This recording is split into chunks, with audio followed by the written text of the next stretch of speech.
Welcome back. Today we're going to be ranking all the King Gizzard and the Lizard Wizard albums from worst to best on a tier list.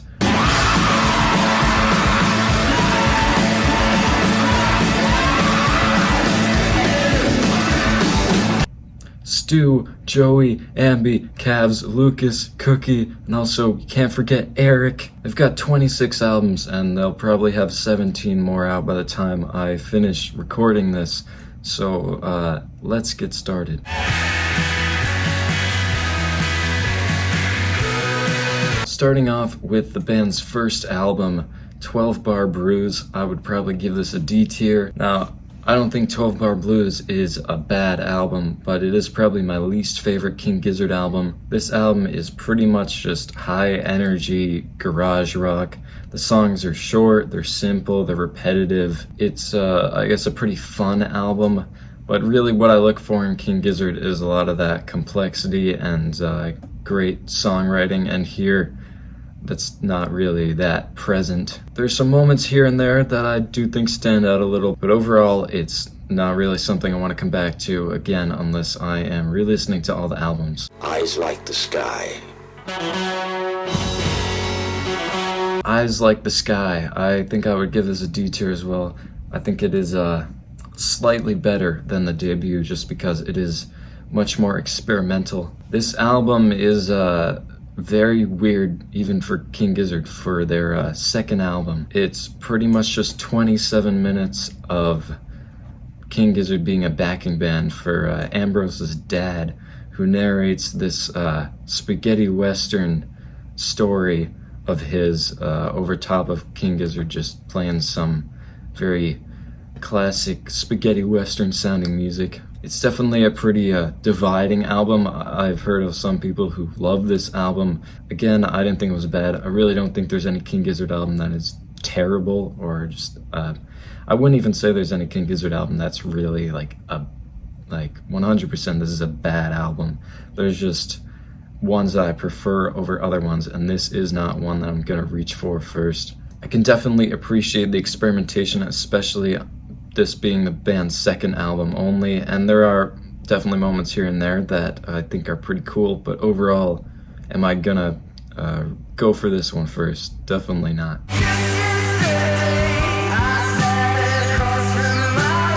Alright, up next we got Float Along, Fill Your Lungs. I would give this a B tier. This is the first King Gizzard album that I think is solid front to back. I come back to this one every once in a while, and I'm pretty impressed by how good of an album it is. This is the start of the band really embracing this psychedelic style, and it's very apparent even by the album cover. This album opens with the 16-minute Head On Pill, which still stands as one of their longest tracks.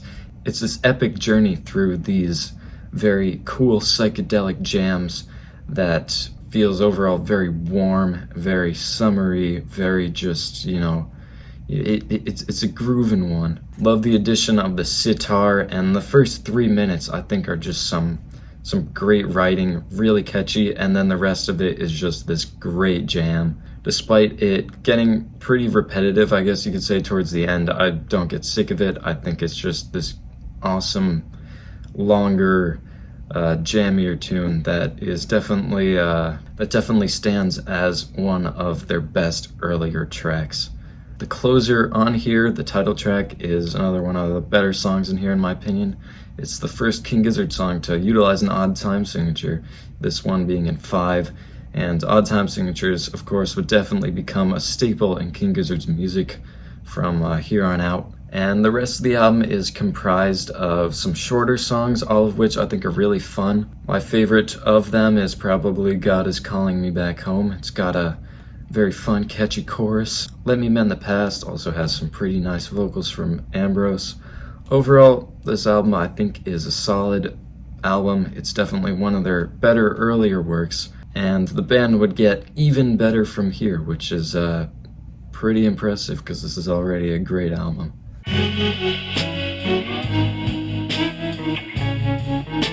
Up next we got Oddments. I think I'd throw this one in the D tier. It's I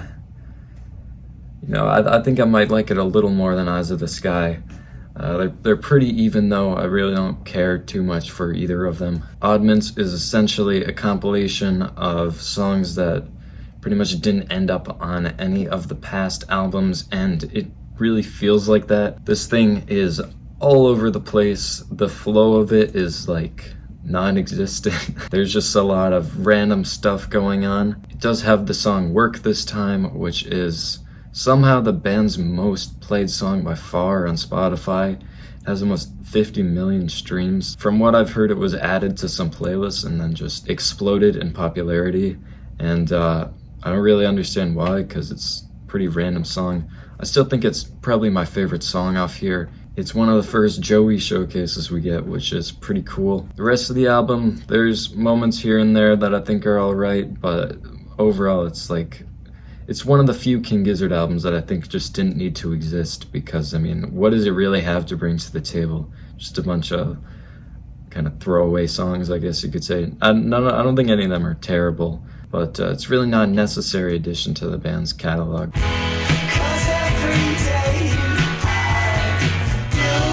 I'm in Your Mind, Fuzz. This is, I think, the band's first really good album. I would throw it up in A tier. This is, I think, where the band was really starting to find their sound. You could argue that Nonagon Infinity, a couple albums later, was when they really solidified that sound, but I think I'm in Your Mind, Fuzz is a huge landmark in the band's career. Easily their best album up to this point. This album is comprised mostly of some classic Gizzard songs. You've got the 4-song suite that opens the album, which is pretty much mostly based off of a simple bass riff and simple drum groove, but they really take it in a ton of directions, which I think is pretty impressive and really cool, and I'm really locked in the entire time. I really like the slow jams at the end of the album, especially Slow Jam 2, which is probably my favorite song off here. Really good love song. I love that chorus, and overall it's a nice jam. Satan Speeds Up, I think, is a underrated one. Like that main riff a lot, and the verses I think are really cool with that kind of descending chord progression. I'd also like to point out the song Empty, which I rarely ever hear people talk about. I think it's easily one of my favorite tracks off here. Love the cool 3/4 groove that carries the song, as well as a verse with that very unexpected chord change. Pretty cool stuff.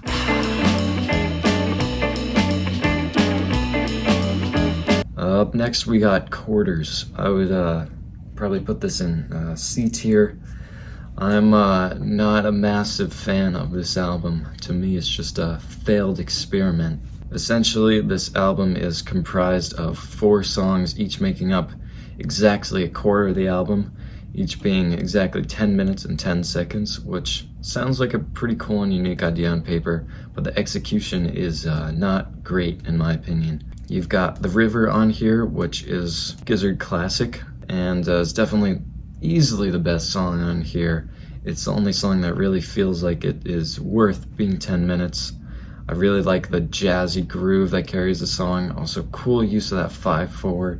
Feels very natural, which is a hard thing to do with odd time signatures, I think, and this does it very well. The rest of the album, though, is just a slog to get through, I think. I don't even think 10 minutes is a long song, being a prog guy, but these songs just feel like they go on for forever. I mean, if you cut the rest of these songs on here down to like maybe 4 minutes, they would actually, I think they would work, because there are some definitely cool ideas here and there, but they just repeat the entire song. I mean, they're not really jams that go places like something, even like Head on Pill. They just kind of repeat over and over again, and I don't know. I'm just not a huge fan of them. I think they get really boring pretty quickly. My favorite out of the songs in here, of course, other than The River, is probably God Is in the Rhythm, but again, it's just it's too long, and usually I like a 10-minute song, but here it's just like they would get so much better at doing stuff like this.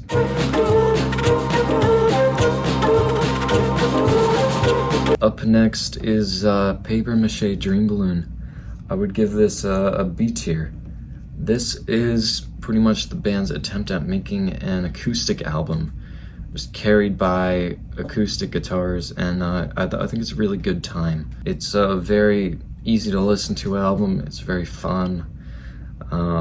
Yeah, it's a good one. I think the first half of this album is really strong. You got the song Sense, which is another one of the most played songs. I think the second most played on Spotify after Work This Time. I have no idea how that one got as big as it did, but it is a good song. Bone is a good song. Dirt is a good song. I like the title track a lot. My favorite on here is probably Trapdoor. It's probably the most different sounding song in here, but I really like that flute that is kind of carrying it, and the verses are cool with that harpsichord. Yeah, some really good stuff in the first half. The second half, I think, is not as good, not really as memorable, but it's still definitely a good album. Yeah, definitely one of the better ones up to this point, I think.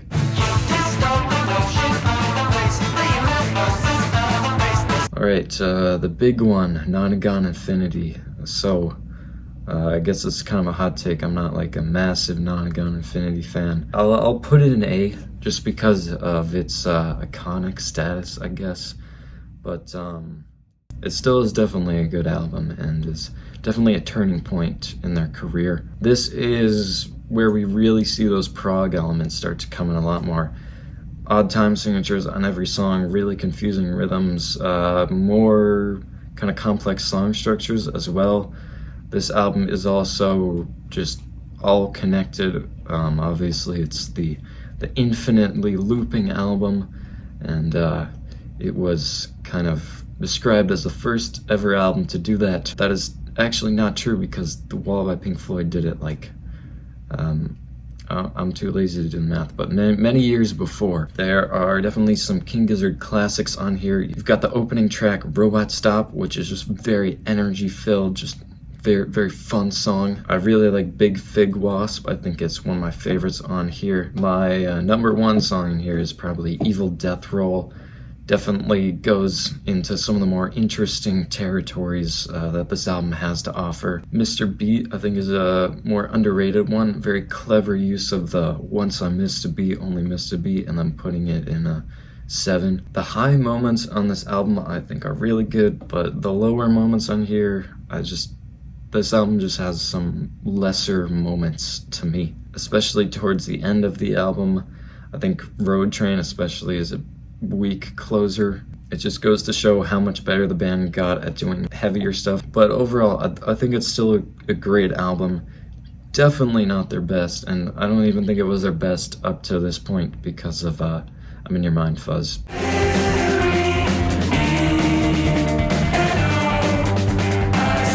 Up next, we got Flying Microtonal Banana. I would give this an A tier, probably just behind Mind Fuzz. So in 2017, the band pretty much set out on this quest to release 5 albums in the whole year, and they did in fact do that, which is insanely impressive, especially considering how good these albums were. And Flying Microtonal Banana was the first of these albums. As the title suggests, this album is played using microtones, which are essentially notes in between notes. That's kind of the best way I can explain that. This is a flying microtonal banana. It's not a real banana. It's very easy to tell what they are listening to this album, and they give this album a super unique characteristic, and the band has since then gone on a few other ventures into microtonal tuning and microtonal guitars and everything. The first half of this album, I think, is really solid. Of course, you got the song Rattlesnake. I think Melting is a really underrated song. Really like how the vocals follow that guitar riff, and that chorus I like a lot. My favorite song in here, though, is definitely the track Open Water. Love the kind of nervous groove to it. It sounds very much like what the song's about, kind of being stranded in this open water. You know, there's no land in sight. It's very nervous, kind of frantic feeling with the music, which I think is very cool, how it complements the lyrics there. And there's some really cool riffs and themes throughout this one. Sleep Drifter, I think, is a really good song as well. And yeah, overall, like I said, the first half I think is really good. The second half is not as strong in my opinion. I think live versions of Billabong Valley are a little better. You got the song Nuclear Fusion, which I know is a big fan favorite. I've always thought it was easily one of the weaker tracks off here. It's kind of a hot take. But this whole album is still really, really good the whole way through. I think it's a solid album. And despite it being weird with the microtones and everything, it's probably one of their more accessible albums. There's not a lot of like crazy prog stuff. It's a little mellower, maybe. It's a little more reined in. And yeah, I think it's really solid album.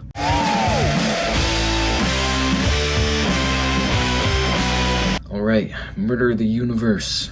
Going to give this an S tier. I know that's not the most popular opinion, but I love Murder of the Universe. I think it's a top 3 King Gizzard album. Now this is definitely one of the weirdest King Gizzard albums and one of the least accessible because of just how crazy and just absolutely off the wall this thing is. This album features a lot of spoken word passages, a lot of repetition.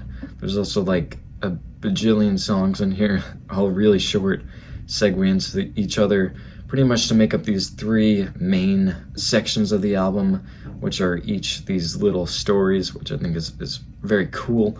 You've got The Tale of the Altered Beast, which comes as the first of these, I guess, suites at the beginning of the album. It's pretty much, when you put all these like 9 or so songs together, it pretty much makes this giant 20-minute epic, which I think is great the entire way through.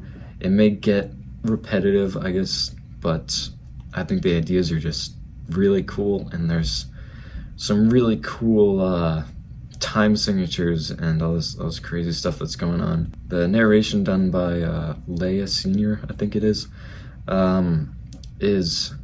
I like it a lot, even if it is really weird. The second of these bigger suites here is The Lord of Lightning versus the Balrog, which I think is my favorite out of all these. You've got the song The Lord of Lightning, which is definitely my favorite song off here if I had to pick one. Love that riff and how the vocals kind of follow it, and the tempo changes in the song are great. Love how it just kind of builds up, escalates in tempo, and then just goes into this slow, sludgy, heavy version of that main riff. Song The Balrog I think is great as well. Love how the chorus is just repeating the title of the song over and over again, which is a King Gizzard staple. And then the shorter tracks in this section as well I think are really good. Kind of work as these nice bookends to the more like proper songs, I guess you'd say. Yeah, really cool part. And then the album concludes with Han Tayumi and the Murder of the Universe, which is pretty much 13 minutes of some robot talking about vomiting so much he exploded the universe. Digital Black is a great song. Vomit Coffin is a really good song as well. That one's definitely overlooked. And love how the album ends with the title track, how it just escalates while this robot, Han Tayumi, is talking about this murder of the universe because of this explosion of his vomit. Yeah, overall, definitely one of the weirdest King Gizzard albums, but I like it a lot. A lot of cool musical themes, and the stories are a lot of fun.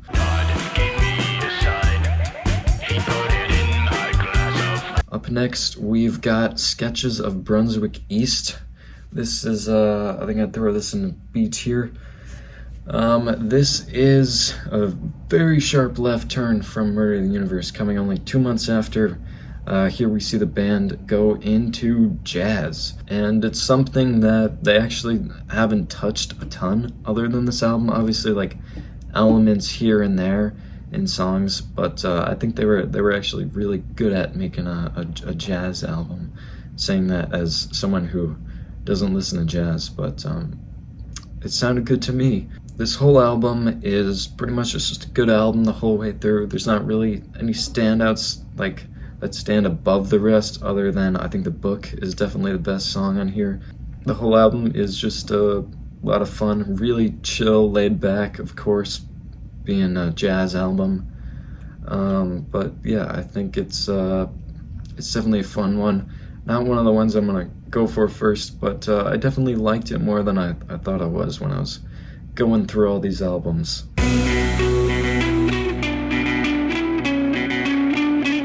Up next, we got Polygondwanaland. This is going in the S tier. This is my second favorite King Gizzard album, and also the first one I ever heard, and was pretty much sucked in immediately because I thoroughly enjoyed it, and still do to this day. Still surprised by how good this album is. This is one of their best sounding albums too. I haven't really talked about production much, but obviously it's getting better as the band progresses, and this is, I think, one of their probably the best sounding album at this point, and still to this day one of their best sounding ones. It's just super clean and very vintage sounding, just very, very well mixed. You can hear everything really well, and it sounds great. Album opens with the 10-minute Crumbling Castle, which is definitely one of their best songs. I think I would probably put this in my top 3. Really cool ideas all throughout. Lots of crazy time signatures. After Crumbling Castle, the rest of the album is pretty much a few songs put together into a few like suites. At least that's how I look at them. You know, you got stuff like Inner Cell, Into Loyalty, Into Horology, which is probably my second favorite one on the album after Crumbling Castle. Also love the track The Fourth Color that closes the album. Overall, this album is just like bangers front to back. I really don't have any, I don't really think there's any flaws on this album at all. Definitely one of their best albums.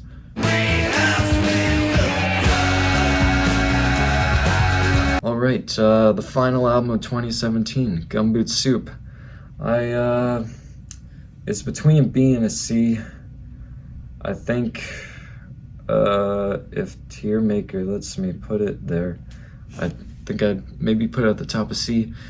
It's the weakest out of the 2017 albums, but it's still really good considering it's kind of similar to Oddments in the sense that it is a compilation of just stuff that didn't fit on the other albums. This thing also came out on New Year's Eve, which just goes to show how hard the guys are working to get this album out. This is definitely the most diverse King Gizzard album up to this point. You've got stuff like Greenhouse Heat Death, which is kind of going back to this microtonal stuff. You've got Muddy Water, which is this bluesier, jammier song. You got The Wheel, which is a jazzier song. You got The Great Chain of Being, which is maybe their heaviest song up to this point. There's definitely a lot of variety on this album, and I think I'd throw it up to B tier, because I don't think it should be on the same tier as Quarters. It's definitely better.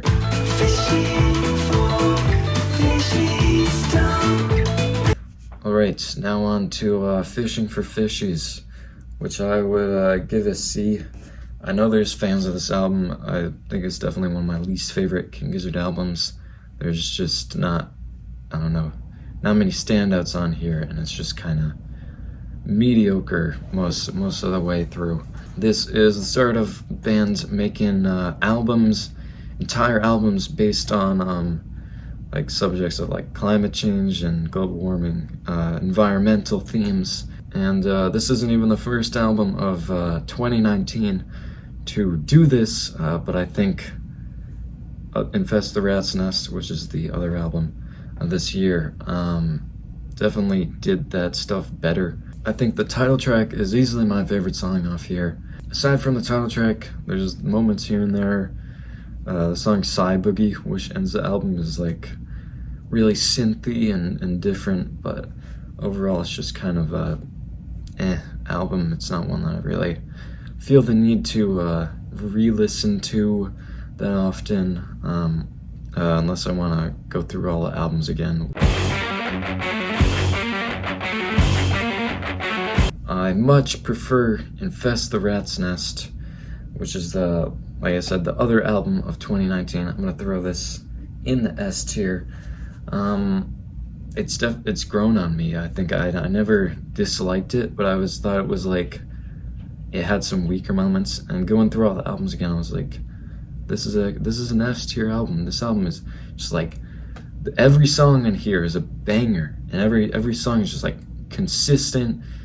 Every song has great riffs. There's just awesome energy throughout the whole album. It's a great one. This is, of course, the band's first adventure into metal, thrash metal in this case, and they do it so well. Like, this is what modern metal should sound like. This whole album is great, but especially that second half. I especially like the closing pair of songs, though. Probably my two favorites on the album, with Self-Immolate and Hell. Both just like packed full of energy. Really love that outro on Hell when it goes slower.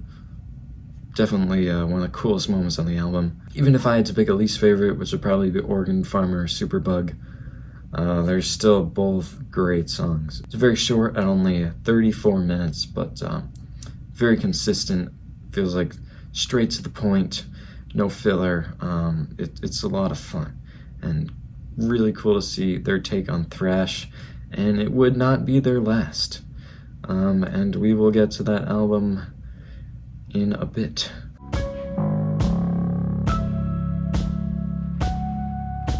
Up next, we got kind of a double album split between two albums, the first of which being KG, which I would give a B tier, probably ahead of Gumboot Soup. This is pretty much the band doing more microtonal stuff, and they kind of do more with it than Flying Microtonal Banana. Obviously, as you can see, I don't think it's as good as Flying Microtonal Banana, but it's still a good album, I think. This album is there's a lot of acoustic-based ideas on here, which is really cool to see microtonal stuff with that. This whole album, I think it's good. That's the thing with it. It's just a good album. The first few songs, aside from the title track, which is just the intro, and obviously it's concluded on the next album. But those songs, Automation, Minimum Brain Size, and Straws in the Wind, they're all good songs. They're just kind of good songs. That's kind of my thing with this album. Like I said, it's just good. The only real stand-up for me would be the closing track, The Hungry Wolf of Fate, which I think is super underrated. Easily the most different sounding song on the album, being just straight up heavier, more metal song, but definitely slower than the stuff on Infest the Rat's Nest. Yeah, some really cool riffs in that one, and I like how it kind of transitions into the next album with the wind sound effects and everything. That's cool. I think this album falls off in the middle for sure. I'm not a fan of Intersport. I know that there are people who like that, but to me it's just like super random, doesn't need to be there, and I'm not too into the chorus. Pretty much overall, this album, like I said a few times already, it's a good album. It's not mind-blowing.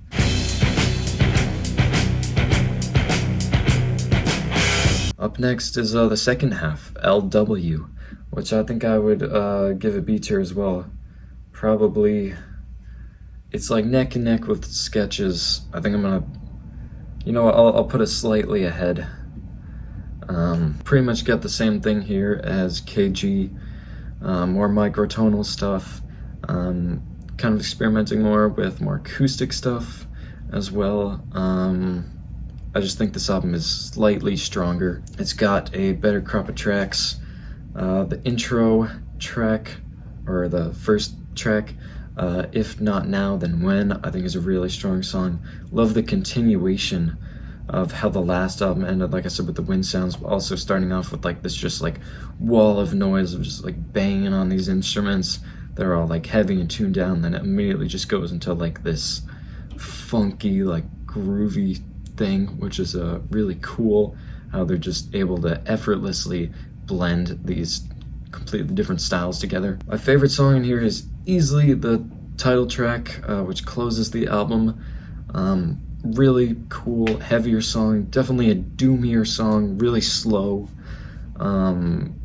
really cool riff that carries the song. Yeah, overall, this album pretty much same thing as the last album, just it's a little more consistent the whole way through.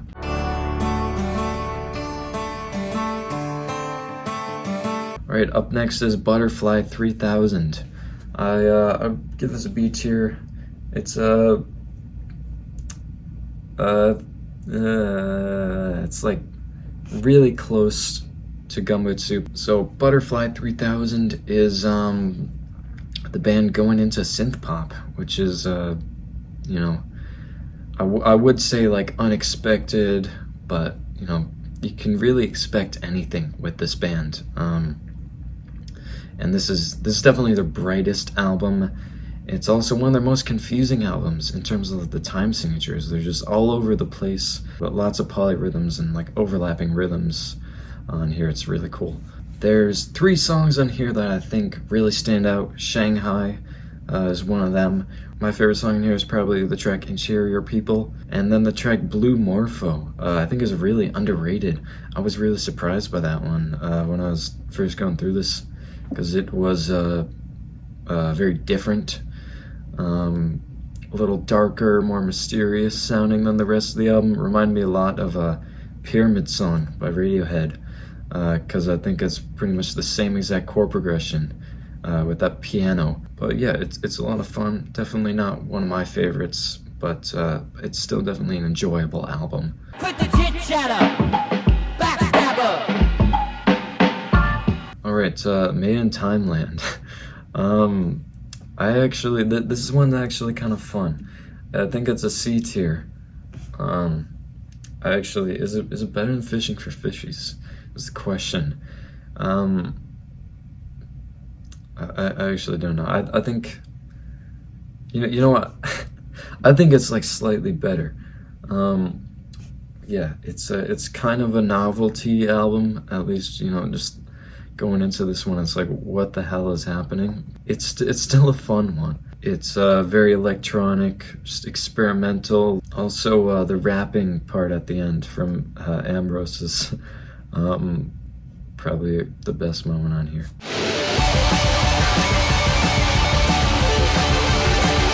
Omnium Gatherum. I think I would give this an A tier, actually.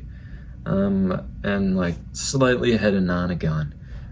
Just by like a tiny bit. So Omnium Gatherum is pretty much King Gizzard's White Album. It's their longest album, and it's got just a ton of styles and a ton of genres on it, which is really cool. I mean, obviously they cover a lot of ground, to say the least, and this album brings a lot of that stuff together. You got jammy stuff, you got metal stuff, you got synthy stuff, you got even the band's first experimentations with hip-hop, aside from that rapping bit at the end of Timeland. It's a very diverse album. The highs on here are super high, like they're really good.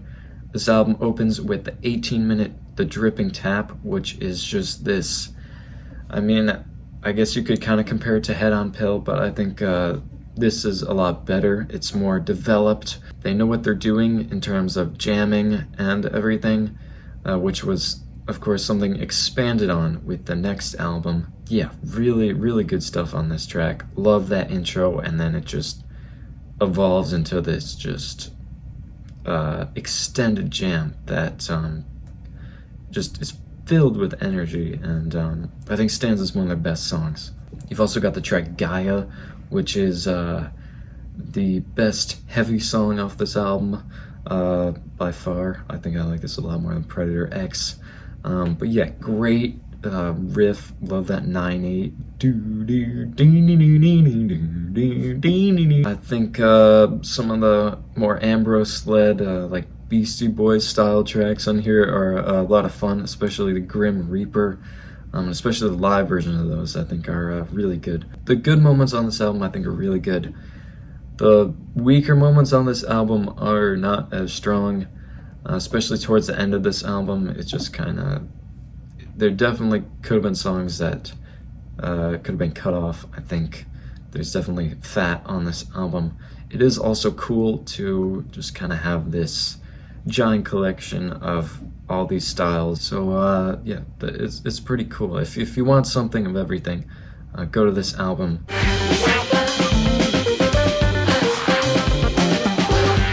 Alright, up next we got Ice Death, Planets, Lungs, Mushrooms, and Lava. I had to make sure I was pronouncing that in the correct order. I would give this an S tier. I think this is one of their best albums. This is actually the first King Gizzard album released while I was a fan of the band. I got into them a couple of weeks after Omnium Gatherum came out. And when I heard they were releasing 3 albums in 1 month, I was like, this is gonna be great. This is pretty much the first King Gizzard album that is just devoted to being really jammy, based off improv, and they do it really well. The thing about this album, it feels, well, it does feel like, you know, jammy and improv-y. It also feels like everything's kind of perfectly calculated, and just like planned out ahead of time, which is the best thing to do when you're jamming. You want to make it sound like you know what you're doing. The first, pretty much the first 5 songs of this album, I think, are all great. Mycelium's very cheery, a lot of fun. Ice 5 is, honestly, it might be in my top 3 favorite King Gizzard songs. It's at least top 5.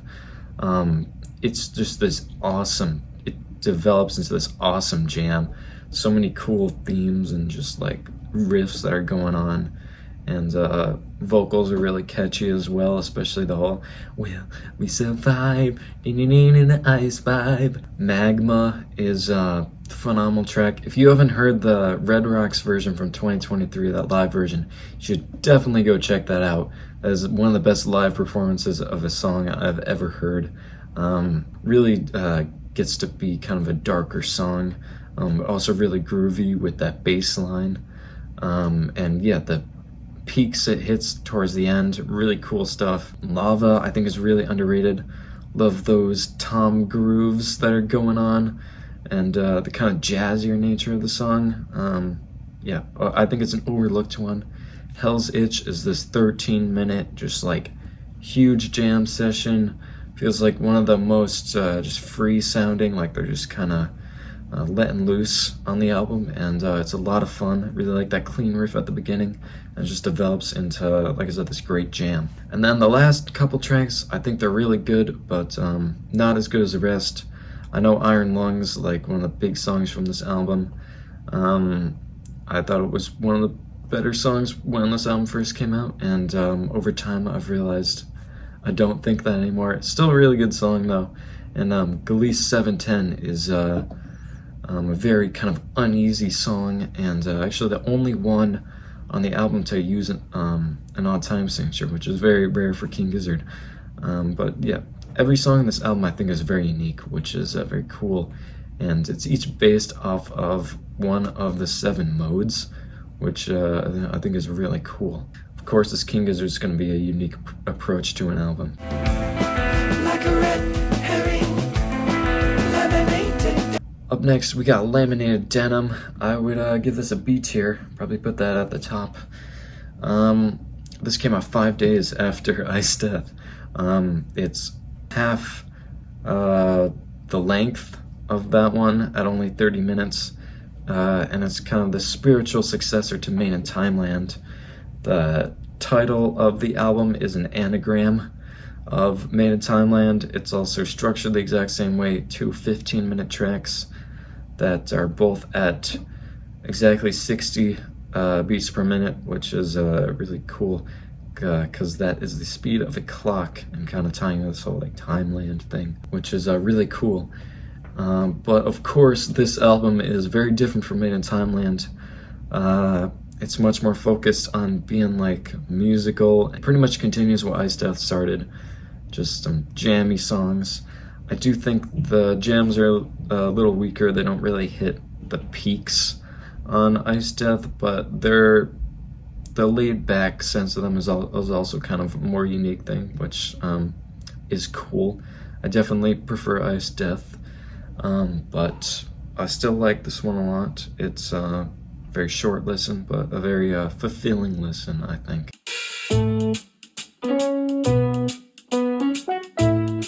Right, Changes. I'm gonna give this a B tier as well.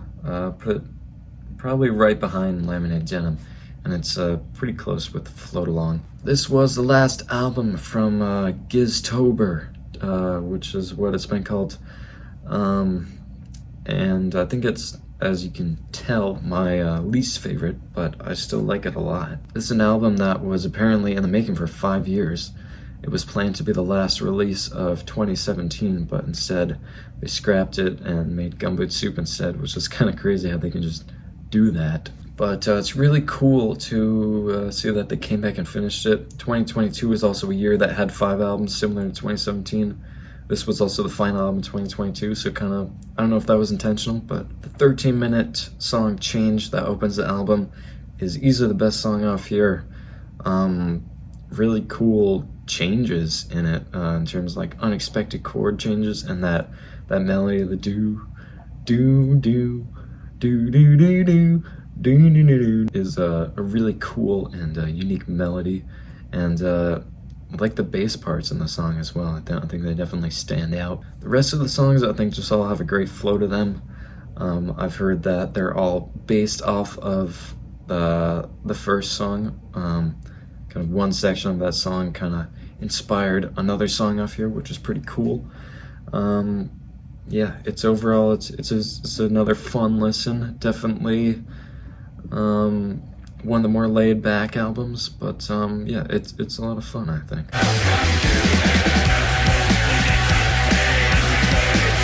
PetroDragonic Apocalypse, or Dawn of Eternal Night, and Annihilation of Planet Earth, and the beginning of Merciless Damnation. This is easily my favorite King Gizzard album. I'd give this an S. Put it right at the top of S. Yeah, I think this album is awesome. With this album, we see the band return to metal, and they're so good at doing metal. I really hope they do another full-length metal album at some point, because this is even better than Infest the Rat's Nest. One of the best, honestly, one of the best albums I've ever heard. When this thing came out, I was just like, what am I listening to? This is awesome. This whole track list is like bangers front to back. Motor Spirit, awesome. Supercell, awesome. Converge, awesome. Witchcraft, awesome. Gila Monster, awesome. Dragon, awesome. Flamethrower, awesome. Like these are all just like phenomenal tracks. My favorite is definitely Dragon. That's also my favorite King Gizzard song. It's just like this, just like it takes you on a journey. I mean, starting off with that awesome 11/8 groove, and then the build that kind of starts at around 2.5 minutes into the song, that kind of builds and builds. Along the way, we get some Latin verses from Joey, which are like heavy as hell. Whole song's amazing. And then love the way the album ends. Flamethrower is an awesome song. Maybe even their heaviest song, or at least one of the heaviest, because of that kick drum and chugging syncing up, which is really cool. But then the song takes a complete U-turn for the ending, and somehow seamlessly transitions into like this electronic synthy part, just like completely out of the blue. And by the time it's there, you're just like, how do we get from like progressive thrash metal to like experimental like synth electronic stuff? That's the magic of the Giz. It's also really cool that it foreshadows their next album. which is obviously based off of those synthier and more electronic ideas. Yeah, overall this album is a flawless masterpiece.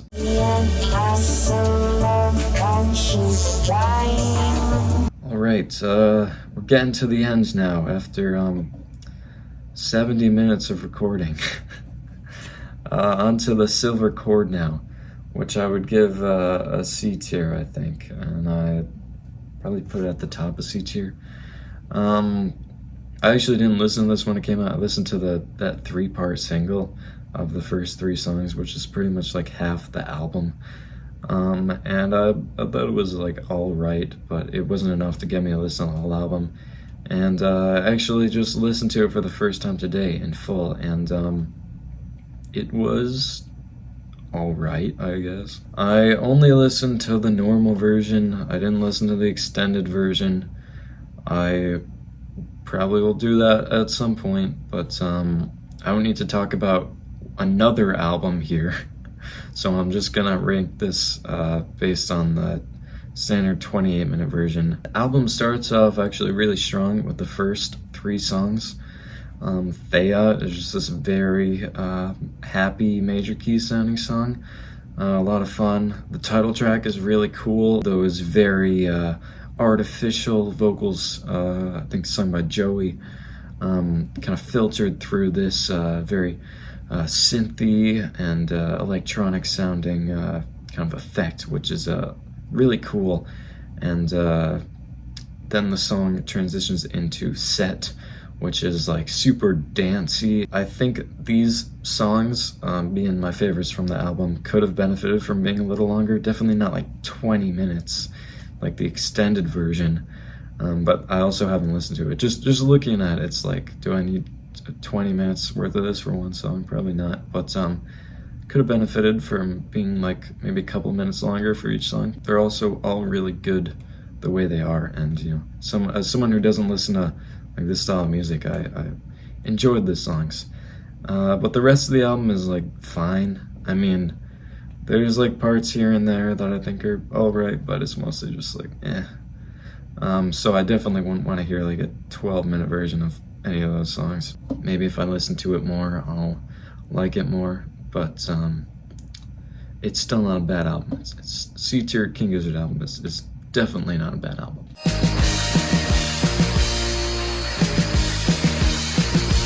Alright, now on to album number 26, the most recent one. As of now, it's Flight B741. I'm not super into it, actually. I'll probably give it a C tier. I think it's like slightly better than Fishing for Fishies. And you know, it's probably better than Made in Timeland. But I'm still not super into it. This is actually kind of similar to Fishing for Fishies. It's like bluesier. It's more like it's definitely more optimistic album than Fishing for Fishies. It's like probably the most feel-good album. It's just like, you know, you get out, you're just kind of grooving, and you're having a good time, right? You're happy, and it's like, you know, that stuff. And I listened to it for the first time today, just like the silver chord. Yeah, I wasn't like super into it. Obviously, I was a fan when this came out, but I didn't go and listen to the whole album. I heard Les Risques, and I was like,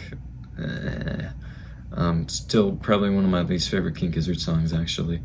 And one of the weaker moments on this album. This album is definitely the most collaborative album. You got, I think everyone in the band actually sings at one point in this album, which is definitely something that was not done before, which is pretty cool, and I wonder if they'll keep doing it on other albums. So that's something like unique about this album, but I just found this album to be kind of like boring. I don't know. I think Mirage City was definitely the best song in here, and the first couple songs are like, they're all right, but then you get to songs like Hog Calling Contest, I'm like, not too into it, but I don't think it's a bad album. Yeah, I'm not super into it. I know a lot of people really liked it when it came out. Good for you if you like it, but I'm just not too into it. But who knows, maybe I'll change it with the feature. I'm just, again, similar to fishing for fishes, just not super into the whole style and everything. But there we go. That's the definitive King Gizzard album tier list. Because my opinion is always correct. Yeah. Looking through this here, I think I'm pretty happy with how it looks. Yeah, that's my King Gizzard album tier list that I'll probably have to update at some point. Back in October, they released a single Phantom Island, which a lot of people are praising. I really wasn't too into it. But essentially, they've got another album coming out at some point, which is comprising of songs recorded during the sessions for the last album that were left off of that, and they feature like orchestra and everything. Surprised we haven't gotten any more news, because just random single in October. Is March now. Nothing, but who knows, maybe they'll release an album tomorrow. I'll have to update this video. But as of March 8th, 2025, that is my King Gizzard and the Lizard Wizard album tier list. Gotta say, it was a lot of fun to listen to all their albums, because there were really none that I thought downright sucked. And the ones I hadn't heard before, it was really cool to finally hear what they sounded like. But yeah, that's pretty much it. Be sure to check out my album, and yeah, I'll see you all again at some point, if anyone even watches this. I doubt anyone's gonna sit through this entire thing, but if you did, congratulations. So, again, check out the new album. And yeah, I'll see you next time.